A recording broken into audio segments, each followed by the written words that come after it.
Hello friend, चलिए discuss करते हैं CA final, CMA final, advance financial management और सीएमए फाइनल एसएफएम में आपका एक कंसेप्ट होता है पोर्टफोलियो मैनेजमेंट का बीटा, जो कि बहुत ही ज़्यादा इंपॉर्टेंट कंसेप्ट है। उस कंसेप्ट पे हम आपको डिस्कस कर रहे हैं और वो कंसेप्ट आपके लिए बहुत ही ज़्यादा ज़रूरी है। ठीक है, तो क्या होता है बीटा? बीटा को इस टाइप से हम रिप्रेजेंट करते हैं।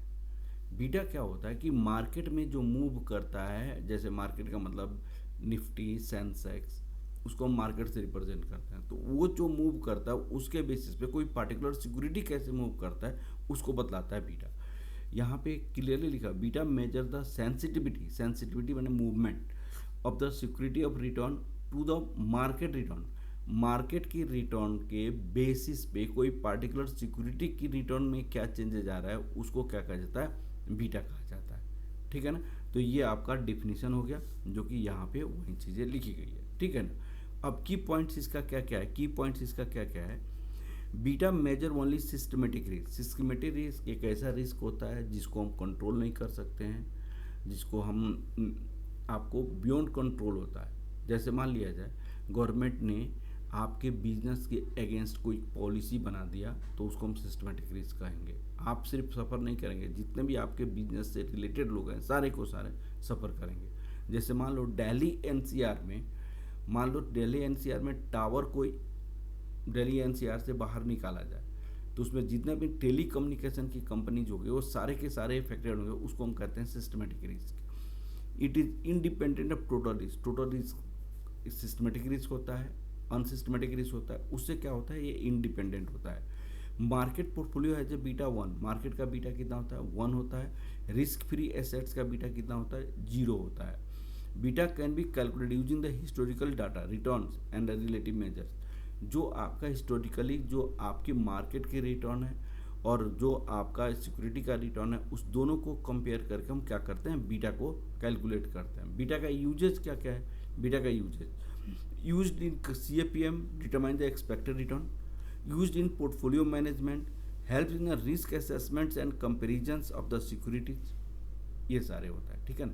बीटा का फॉर्मूला कहता है covariance of return of the securities, return of the market, variance of market का रिटर्न। तो इसको हम और भी डिटेल में लिखा जा सकता है बीटा का। बीटा को और मैं आपको समझा देता हूँ यहाँ पे। बीटा इक्वल टू आपके पास होता है कोवेरिएंस, सिक्योरिटी रिटर्न और market return, standard deviation of market का एक स्क्वायर। अगर मान लीजिए मैं कोवेरिएंस आपका लिखूं, कोवेरिएंस सिक्योरिटी एंड मार्केट, यहाँ पे coefficient of correlation security and market, extension market, standard deviation of security होता है। तो ये फॉर्मूला को अगर कोवेरिएंस के प्लेस पे अगर रख दिया जाए यहाँ पे, तो बीटा इक्वल टू क्या हो सकता है, coefficient of correlation security and market, standard deviation of market, standard deviation of security whole divided by standard deviation of market का एक स्क्वायर। तो मार्केट का स्टैंडर्ड डिवीजन और ये आपका कैंसिल हो जाएगा। तो standard division coefficient of correlation security and market, standard division of security, standard division of market, ये भी आपका बीटा का फॉर्मूला हो जाता है। तो बीटा की फॉर्मूला आपका दो हो गया। एक तो आपको यहाँ पे होगा coefficient of correlation security and market, यहाँ पे स्टैंडर्ड डिवीजन मार्केट का एक स्क्वायर। इसको हम और भी कर सकते हैं covariance security and market, coefficient of correlation security and market, standard division market का एक स्क्वायर, सिक्योरिटी सिक्योरिटी होगा, और ये आपका स्टैंडर्ड डिवीजन मार्केट होगा। एक और बीटा का फॉर्मूला होता है समेशन सिक्योरिटी का चेंजेस और मार्केट का changes whole divided by summation market का चेंजेस का एक स्क्वायर होता है। एक और प्रोबेबिलिटी डिस्ट्रीब्यूशन में एक फॉर्मूला होता है बीटा का। बीटा का प्रोबेबिलिटी डिस्ट्रीब्यूशन में एक फॉर्मूला होता है beta equal to summation PI SI minus expected S, MI minus expected M whole divided by summation PI MI minus expected M का होल स्क्वायर। ये भी फॉर्मूला होता है। तो हमारे पास ये प्रोबेबिलिटी डिस्ट्रीब्यूशन के केस में इसको यूज किया जाता है। प्रोबेबिलिटी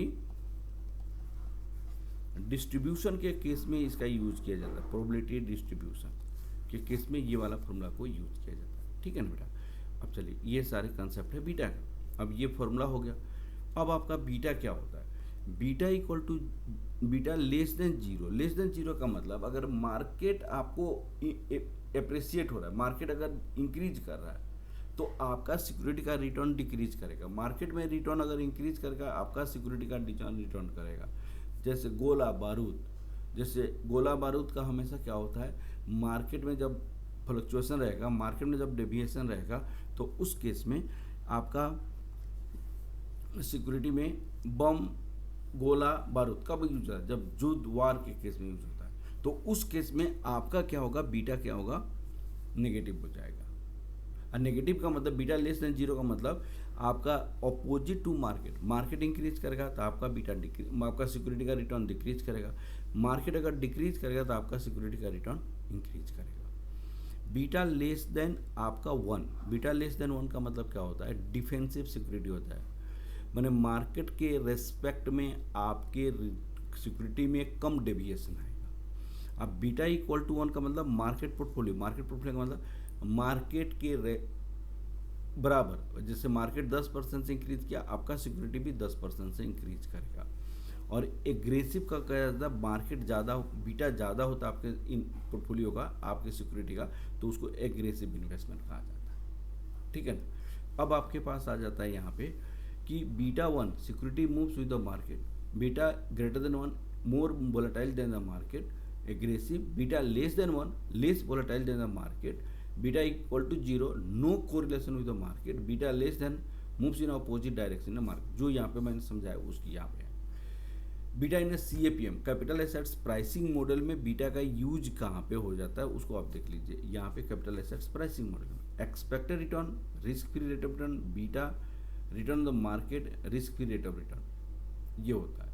और इसको यूज करके हम CAPM से हम लोग क्या करते हैं कि क्या आपने जैसे रिस्क लिया हुआ है उसके बेसिस पे आपकी रिटर्न कितनी होनी चाहिए वो यहाँ पे बताता है। आपने जैसे इन्वेस्ट किया उसके बेसिस पे आपके रिटर्न कितना होना चाहिए वो आपको यहाँ पे बताता है। ठीक है ना बेटा। तो ये सारी कंसेप्ट मैंने आपको बीटा के बारे में मैं बताया, वो आपको डिस्कस करनी। Expected return as per CAPM का और भी लॉजिकली क्या होता है, जैसे मान लिया जाए यहाँ पे मैंने expected return as per CAPM मैंने बताया। अब यहाँ पे समझने की कोशिश कीजिएगा। Expected return as per CAPM हम कह सकते हैं ये risk free rate of return होता है, बीटा होता है, और रिटर्न ऑफ द मार्केट होता है, risk free rate of return होता है। सपोज कीजिए 15% है, तो 15% है, इसका मतलब क्या हुआ कि आप 15% एक्सपेक्ट करते हैं उस सिक्योरिटी में इन्वेस्ट करने से, 15% एक्सपेक्ट करते हैं उस सिक्योरिटी में इन्वेस्ट करने से। अगर आपका रिटर्न 20% है तो इसको कहेंगे अंडर वैल्यूएशन, अंडर वैल्यूएशन। इसका मतलब आपने 15% सोचा लेकिन सिक्योरिटी ने आपको 20% दे दिया, तो ऐसे सिक्योरिटी को क्या करेंगे आप, बाई कर लेंगे, सोचने से ज़्यादा दिया। ठीक है ना। अब दूसरा केस क्या हो जाता है, मान लीजिए 15% आता है, 15% सोचा, 15% आया, करेक्टली प्राइस्ड होता है। करेक्टली प्राइस्ड का मतलब क्या होता है, जैसे सोचा वैसा ही आया। ऐसे सिक्योरिटी को क्या करना चाहिए, होल्ड करना चाहिए। अगर आपके पास एक्चुअल में रिटर्न 10% आ रहा है, आपने एक्सपेक्ट किया था 15, आया 10, तो इसको कहेंगे ओवर वैल्यूएशन कहा जाता है। और ऐसे सिक्योरिटी को क्या करना चाहिए, हमें सेल कर देना चाहिए। तो ये सारे आपकी कंसेप्ट है जो मैंने आपको बताया बीटा का, और बीटा की कंसेप्ट बहुत ही यूजफुल है, और कैपिटल एसेट प्राइसिंग मॉडल का थोड़ा सा कंसेप्ट मैंने बताया। Okay, thank you, all the best for your coming exam और results. Okay, thank you very much.